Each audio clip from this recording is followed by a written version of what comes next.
Last 5 seconds. Yes. Start.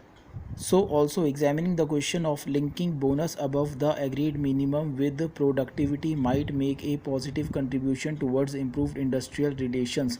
The NPC certainly deserves the credit for working out broad guidelines and models for sharing the gains of productivity. I have always been pleading for a proper linking up of wages, productivity and prices. Due to increasing cost of living, there has been a growing unrest on the part of the working class. This is but natural. At the same time, I would like to stress on my working class comrades that the primary responsibility devolves on them to see that productivity and production are maintained at the highest possible tempo. There is no use of saying that the wages must be increased without any step in the direction of increased productivity if the wage factor is not matched by a proportionate or more than a proportionate increase in productivity and production. The very system will not be able to adjust itself to the growing demands of labor. Our past experience has shown the phenomenon of the benefits of increased wages being offset by the increase in prices. Labor should be paid what is due to them.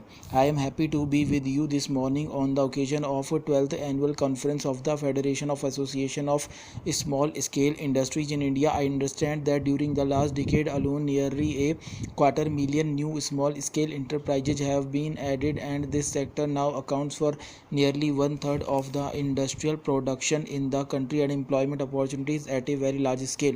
While these are no doubt achievements to feel proud of, yet these should not make anyone complacent. In a country with a population of 600 million, the figure of 3 lakh small scale units is nothing. I am conscious of the current difficulties which inhibit the establishment of new units and retard the growth of the existing ones. I assure you that the government is thinking in a big way for the promotion of small scale industries in years to come. I understand that the draft schemes prepared for this sector for inclusion in the fifth plan have envisaged to create 2 million new employment opportunities. To this end, nearly 200,000 new small units shall have to be set up in addition to providing facilities to the existing 1 million units for working to their full capacity. The task of this magnitude would indeed call for certain policy support, substantially strengthening of existing organizational arrangements, and also forging of a number of new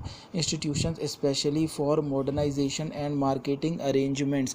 The industrial licensing policy of the Government of India would also have to be more effectively used for the development of small industries by preventing entry of larger units into certain reserved areas and by farming out production of ancillary items to small units.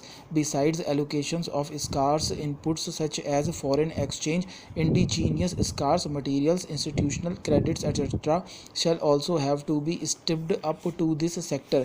In spite of the phenomenal growth of small scale industries recording during the last 2 decades, these industries have mainly come up at a dozen places of industrial concentration in the country.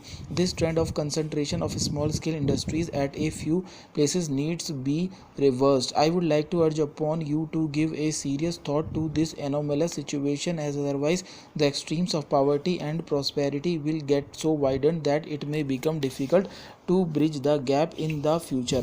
It is therefore inescapable that the government is now laying great emphasis on the development of backward and rural areas. I know that no single program of development in isolation can remove the backwardness of these areas. Rather, it requires a coordinated approach by the government and the people. It would be necessary that the agencies which are concerned with the development of the small scale industries lay more and more emphasis on fostering growth of industrial units in backward areas. Stop.